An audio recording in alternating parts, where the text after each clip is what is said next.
Hey everybody, it is Lonely Kitten coming to you with another video. Before I start, I would like to recommend watching this anime before watching my video. I don't want to spoil anything. Without further ado, let's get started.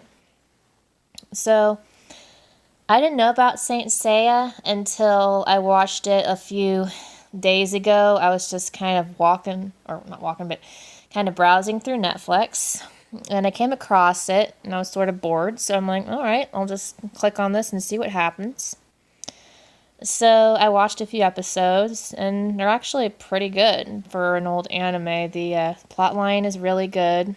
I like how they use their Cosmo to fight. It's sort of like some kind of powerful energy inside of them. It's like I guess it's kind of like Kai, like a Dragon Ball or something, but anyway, and I love how and they use the Greek Zodiacs, It's kind of cool because you got the Cygnus, you got the Dragon, Pegasus, Andromeda, and so on. And they just, become defenders of peace and love, kind of. I don't know. But yeah, they're really good. I think Hyoga's my favorite out of all of them. He's pretty awesome. He's really, really cold at first, but then he's, nice after you get to know him, kind of like a tsundere or something. And then Shiryu's pretty cool too. I like his dragon power and the way he can just, he can just kick a waterfall and reverse the flow of the water. That's really cool. And his Rising Dragon Lord is nothing to sneeze at either. Gotta watch out for that thingy. Then you have Pegasus. His main attack is the Pegasus Meteor Punch. And it's pretty powerful, supposedly. Much more powerful with the cloth. Speaking of which, the armor is actually called cloth, not armor, but it's an armor/cloth thing. And then you have Andromeda. I really like Shun. He's like my absolute second favorite of the Zodiac Knights. He's just so sweet and caring, and he loves his big brother, and it's really sweet. And he is just, even though he seems like he's kind of weak, he's actually fairly strong. And it's just, I love seeing him just prove that he's not as weak as he used to be. Cause he used to be such a crybaby, And just, no, I just want to protect him. He's like a sweet cinnamon roll, too perfect for this world. And then, of course, we have his brother Iki, who actually started out as being evil. So I'm actually kind of glad he turned good. He's definitely a powerful ally. That Phantom Phoenix Punch of his is quite terrifying if it's turned, against you. And then we have Miss Saori, who is the current Athena. And her grandfather is like a really rich dude, so she's kind of, she was kind of entitled at first. She kind of got on my nerves. I don't know. It's just like she didn't really care about her companions or her knights or her protectors or whatever you want to call them. Basically, they should be like companions, but she treated them more like pawns to protect that gold cloth that she had them fighting for in the that tournament. Because basically, originally it started out as a tournament, and then things spiraled out of control when Paradise. Paradise? I mean Sanctuary. I'm sorry, this is not Wolf's Reign. So when Sanctuary went evil. But, yeah, so they have to protect this cloth.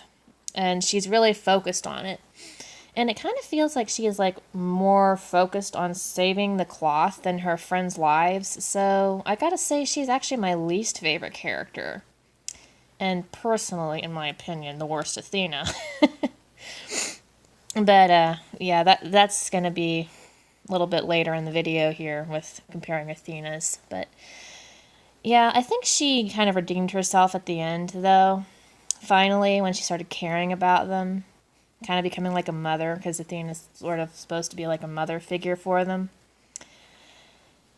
And, yeah, their fight to get the gold cloth back was pretty explosive. I kind of liked the conflict between the Black Knights and the originals, because the Black Knights actually look just like them and they have power like them, but it's all black, whatever, like Black Meteor Punch or Black Blizzard.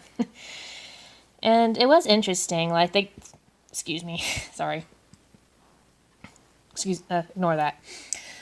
But, yeah, they basically give them a run for their money. Like, I think the hardest one of the Black Knights that they had to fight, was actually probably the Black Pegasus. He was probably the most dangerous because of the Black Death, as he calls it. When he attacked Seiya that one time, kind of hit him, made him turn black and all. He could have died. And thankfully, Shiryu was there to, Shiryu? Yeah, Shiryu was there to, draw out the constellation to pull out the poison. But, yeah, that was probably the most dangerous one, although the Black Dragon was pretty dangerous as well.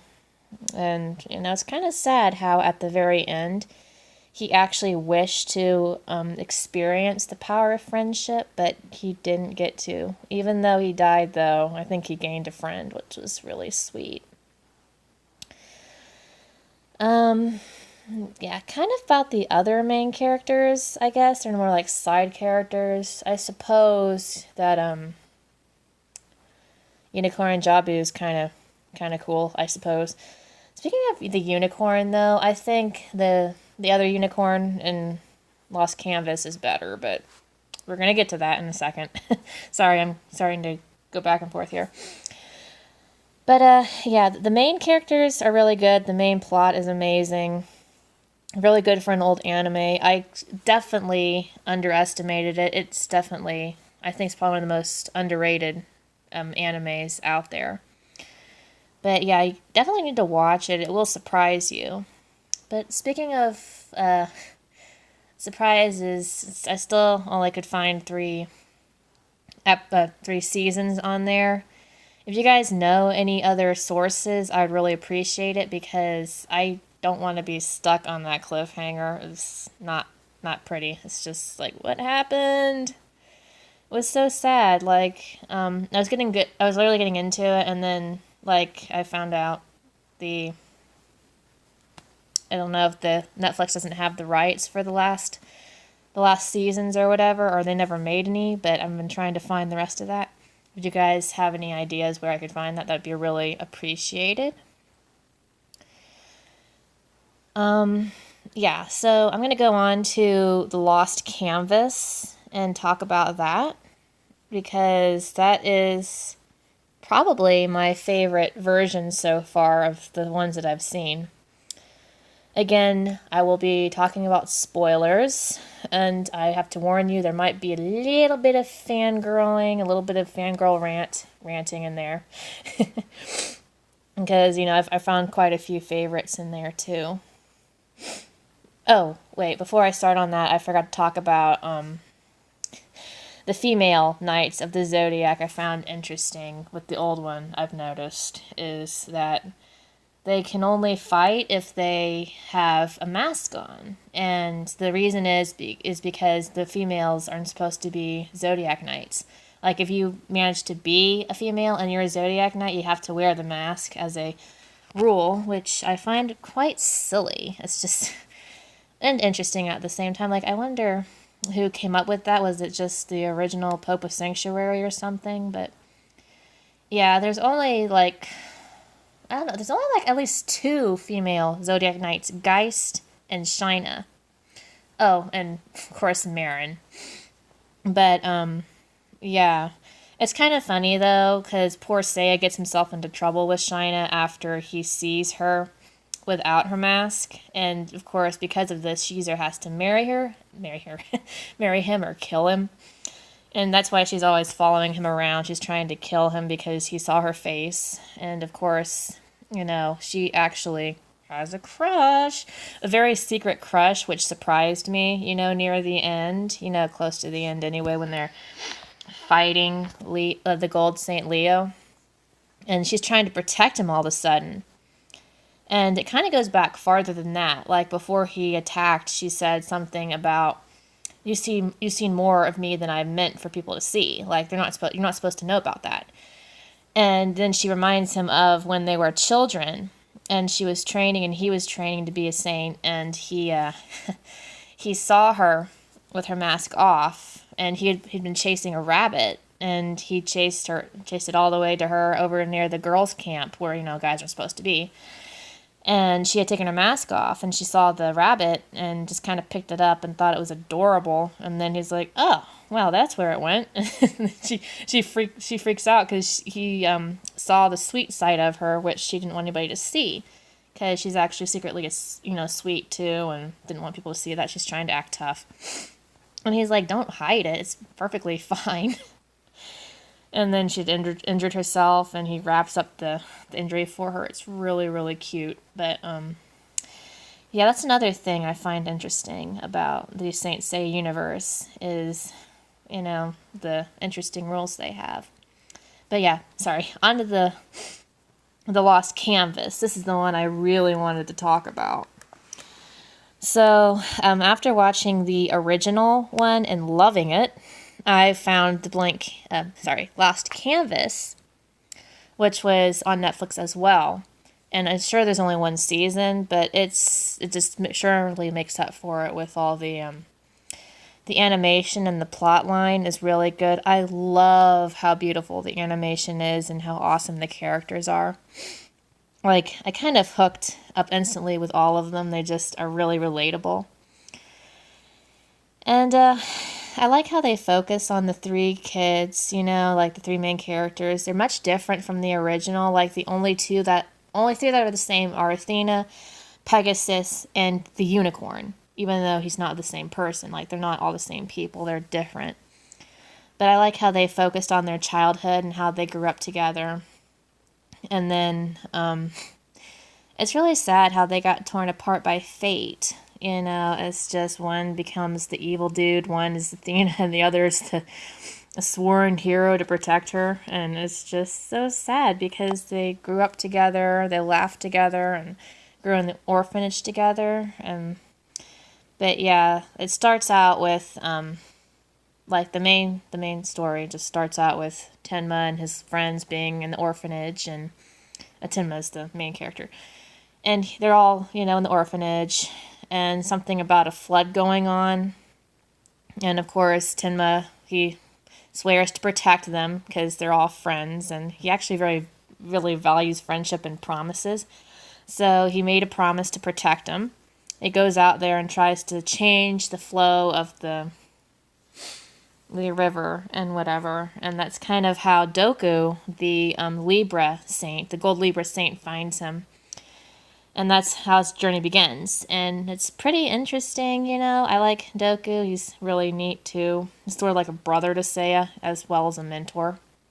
I'm sorry, not Seiya. Tenma. As mentor to Tenma as well. And, he kind of meets other people along the way. He meets Yato, the unicorn saint. And Zuhai... I can't say her name.